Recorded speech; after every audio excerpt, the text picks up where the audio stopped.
आज के सेशन में हम लोग लाइक वर्सेस एज को देखेंगे। ठीक है, तो लाइक और एज का जो प्रयोग है उसमें बहुत सारे बच्चे को कन्फ्यूजन रहती है कि लाइक का प्रयोग और एज का दोनों का ही प्रयोग जो है सिमिलैरिटी को दिखाने के लिए होता है, कंपैरिजन के लिए होता है। ठीक है, तो इस कारण से क्या होता है, इनमें कन्फ्यूजन रहता है कहाँ पे लाइक का प्रयोग, कहाँ पे एज का प्रयोग किया जाए। ठीक है, तो अगर आप किसी भी कॉम्पिटिटिव एग्जाम की तैयारी कर रहे हैं जिसमें इंग्लिश पूछा जाता है तो आपको आपके लिए ये सेशन काफ़ी इंपॉर्टेंट होने वाला है, क्योंकि यहाँ पे हम लोग डिस्कस करेंगे लाइक और एज। ठीक है, दोनों का प्रयोग कहाँ होगा, दोनों की मीनिंग क्या आएगी, ठीक है, दोनों के यूज में डिफरेंस क्या होगा, सब कुछ हम लोग जानेंगे आज इस वीडियो में। ठीक है, तो लाइक और एज को लेकर के कंप्लीट इन्फॉर्मेशन आपको देने वाला हूँ, साथ में आपको सेंटेंस के माध्यम से समझाने का प्रयास करेंगे कि दोनों का यूज कैसे किया जाए। ठीक है, दोनों का मीनिंग क्या बनता है, दोनों का सेंस क्या बनता है। ठीक है, तो आइए शुरू करते हैं। तो लाइक वर्सेज एज, एक शब्द हमारे लिए लाइक है और दूसरा शब्द क्या है, एज है हमारे लिए। ठीक है, लाइक और एज। वैसे बात करें तो लाइक तो एक वर्ब भी है, ठीक है, स्टैटिक वर्ब है। ठीक है, लेकिन यहाँ पे लाइक वर्ब नहीं है, यहाँ पे लाइक है प्रीपोजिशन। ठीक है, लाइक यहाँ पे है प्रीपोजिशन। और दूसरा शब्द है हमारा एज। एज तो आपने सुना होगा। ठीक है, एज से बहुत सारे शब्दों का निर्माण हुआ है, जैसे सच एज, ठीक है, सो एज, एज। ठीक है, ऐसे एज से जो है एज इफ, एज दो, बहुत सारे एज से बहुत सारे शब्दों का निर्माण हुआ है। ठीक है, तो हम लोग समझेंगे लाइक और एज का प्रयोग कैसे करना है। तो लाइक और एज में कंफ्यूजन का कारण क्या है, कि लाइक और एज में जो हम कंफ्यूज हो जाते हैं कहाँ पे लाइक लगाए कहाँ पे एज लगाए, उसका कारण ये है कि दोनों की मीनिंग सेम है, यानी कि मीनिंग्स आर सेम। लाइक का प्रयोग और एज का प्रयोग एक ही मीनिंग में होता है, दोनों का अर्थ सेम होता है, इसलिए हम लोग इसमें कंफ्यूज कर जाते हैं। ठीक है, लाइक और एज जो है दोनों का प्रयोग हम लोग सेम मीनिंग में करते हैं, इसलिए कंफ्यूजन होती है। ठीक, चलिए अब लाइक और एज का जो है प्रयोग हम लोग करते हैं सिमिलैरिटी दिखाने के लिए, मतलब समानता दिखाने के लिए। लाइक का प्रयोग और एज का प्रयोग होता है समानता दिखाने के लिए। ठीक है, कंपैरिजन, तुलना करने के लिए होता है, तुलना करने के लिए। ठीक है, अगर इसका हिंदी में निकालेंगे तो आप निकालेंगे एक समान, एक जैसा। ठीक है, एक समान या एक जैसा। तो लाइक और एज का प्रयोग जो है वो सिमिलैरिटी दिखाने के लिए, समानता दिखाने के लिए करते हैं। जैसे यहाँ देखिए आपको हिंदी में 3 सेंटेंस देखने को मिलेगा। तुम अपने पिता की तरह बोलते हो, यानी तुम कैसे बोलते हो, अपने पिता की तरह, समानता दिखाया जा रहा है, तुलना हो रहा है। तुम अपने पिता की तरह बोलते हो, तुम अपने पिता के समान बोलते हो। इस सेंटेंस को हमने क्या कहा, तुम अपने पिता के समान बोलते हो। ठीक है, तुम अपने पिता के जैसे बोलते हो। ठीक है, तो लाइक और एज का मीनिंग आप निकाल सकते हैं एक समान, एक जैसा, ठीक है, की तरह, ऐसा निकाल सकते हैं। ठीक है, दोनों का प्रयोग होता है सिमिलैरिटी यानी कंपैरिजन करने में होता है। अब यहाँ देखिए लाइक और एज के यूज में क्या अंतर है।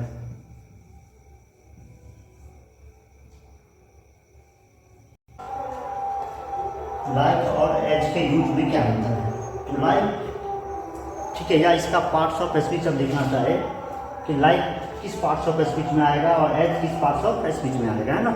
इन दोनों में अंतर क्या है, दोनों का यूज कैसे अलग हुआ, डिफरेंट होगा। ठीक है, तो लाइक जो है वो एक प्रेपोजिशन है। ठीक है, लाइक एक प्रेपोजिशन है, जबकि एज जो है वो रिलेटिव एडवर्ब है, जैसे वेयर, हाउ, व्हेन, इस सब का प्रयोग हम लोग रिलेटिव एडवर्ब के रूप में करते हैं। वैसे ही एज क्या है, रिलेटिव एडवर्ब है। और लाइक जो है प्रेपोजिशन है, जैसे विथ, एट, इनटू, इन, ये सब प्रेपोजिशन है। वैसे ही लाइक भी क्या है, प्रेपोजिशन है। और एज क्या है, रिलेटिव एडवर्ब यानी कि ये कंजंक्शन है। तो दोनों में डिफरेंस ये है कि लाइक एक प्रेपोजिशन है, जबकि एज क्या है, कंजंक्शन। यहाँ तक बात आई समझ में। अब जब ये प्रेपोजिशन है तो प्रेपोजिशन के बाद हम लोग इसका प्रयोग करते हैं नाउन या प्रोनाउन, नाउन या प्रोनाउन। ठीक है, जैसे और भी प्रेपोजिशन के पहले हम लोग नाउन या प्रोनाउन का प्रयोग करते हैं, वैसे ही लाइक के पहले, सॉरी लाइक के बाद नाउन या प्रोनाउन का प्रयोग करेंगे। ठीक है, यानी कि लाइक का प्रयोग तभी करेंगे जब आगे नाउन या प्रोनाउन होगा। ठीक है, यानी कि लाइक एक प्रेपोजिशन है और ये नाउन या प्रोनाउन किस केस में होना चाहिए, तो ऑब्जेक्टिव केस में होना चाहिए। क्योंकि एक प्रेपोजिशन के बाद जो नाउन या प्रोनाउन आता है वो ऑब्जेक्ट कहलाता है, तो ऑब्जेक्टिव केस होना चाहिए। एज क्या है? एज एक कंजक्शन है, ठीक है। एज का प्रयोग समानता दिखाने में, तुलना करने में तब करेंगे जब आगे क्लॉज है। अब क्लॉज क्या होता है? तो क्लॉज का मतलब क्या होता है? क्लॉज मतलब सब्जेक्ट और वर्ब, सब्जेक्ट और वर्ब हो तो क्लॉज उसे कहते हैं, ठीक है।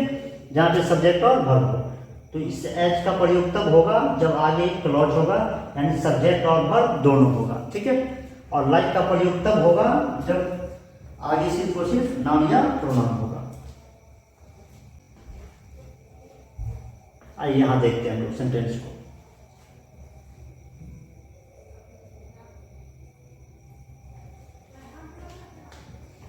ही टीच, वह पढ़ाता है। ही टीच, वह पढ़ाता है।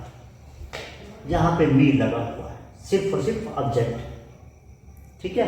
तो लाइक मी, ठीक है। लाइक यहाँ लिख देते हैं, like is always followed by a noun or pronoun. As is always followed by a noun, pronoun plus verb। तो यहाँ पे सिर्फ आपको एक प्रोनाउन दिख रहा है, तो हमने किसका प्रयोग कर रखा है? लाइक का। He teaches like me, वह मेरी तरह पढ़ाता है। अगर इसी में आप एज का प्रयोग करना चाहे, एज का प्रयोग करके बनाना चाहे, तब बनेगा ही टीच, ठीक है। अब एज, तो एज के आगे क्लॉज चाहिए, तो आई टीच, वह पढ़ाता है जैसे मैं पढ़ाता हूँ, ठीक है। वह पढ़ाता है जैसे मैं पढ़ाता हूँ। He teach like me, he teach as I teach, ठीक है। यानी ये वाला जो है ये मैनर को बता रहा है, ये क्लॉज जो है मैनर को बता रहा है। तो एज का प्रयोग मैनर को बताने के लिए किया जाता है, ठीक है।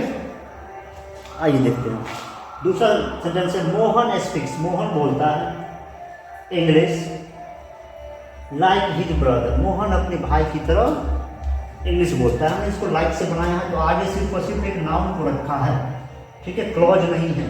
लाइक का प्रयोग तब होगा जब आगे सिर्फ और सिर्फ एक ऑब्जेक्ट होगा।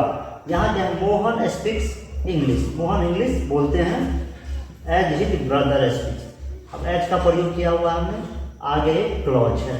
क्लॉज का मतलब यहाँ सब्जेक्ट है और ये बड़ा वर्ब है।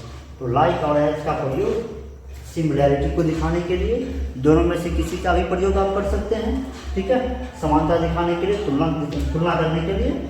बस अंतर ये है कि पार्ट्स ऑफ स्पीच में लाइक प्रीपोजिशन है, जबकि एज जो है वो कंजक्शन है। लाइक का प्रयोग तब करेंगे जब आगे सिर्फ एक ऑब्जेक्ट को रखना होगा, जबकि एज का प्रयोग तब करेंगे जब आगे एक क्लॉज को रखना होगा, ठीक है। नेक्स्ट सेंटेंस है हमारा, यू लुक। अब लाइक का प्रयोग किया हमने, तो आगे सिर्फ और सिर्फ ऑब्जेक्ट होगा father. You look like your father, तुम अपने पिता के समान दिखते हो, तुम अपने पिता के समान दिखते हो, ठीक है। अब इस सेंटेंस में क्या है? You look as your father does. अब देखिए एज का प्रयोग है तो आगे क्लॉज चाहिए अपन को, आगे क्या चाहिए? क्लॉज चाहिए, ठीक है। तो क्लॉज में क्या होता है? सब्जेक्ट होता है और दूसरा वर्ब होता है। तो ये सब्जेक्ट है हमारा फादर, और यहाँ पे डज का मतलब हुआ ये लुक, ठीक है। लुक के बदले आया है डज, ठीक है। जैसे नाउन के रिपीटेशन को रोकने के लिए हम लोग प्रोनाउन का प्रयोग करते हैं, तो वर्ब की पुनरावृत्ति को रोकने के लिए हम लोग डू डज का प्रयोग कर लेते हैं, ठीक है। सोहन इज वर्किंग, सोहन काम कर रहा है। लाइक मी, सोहन मेरी तरह काम कर रहा है, ठीक है। तो लाइक का प्रयोग किया हमने आगे ऑब्जेक्ट से इसलिए, ठीक है। और नीचे में क्या है? Sohan is working as I work, ठीक है। सोहन काम करता है जैसे मैं करता हूँ, आगे क्लॉज है तो हमने एज का प्रयोग कर रखा है।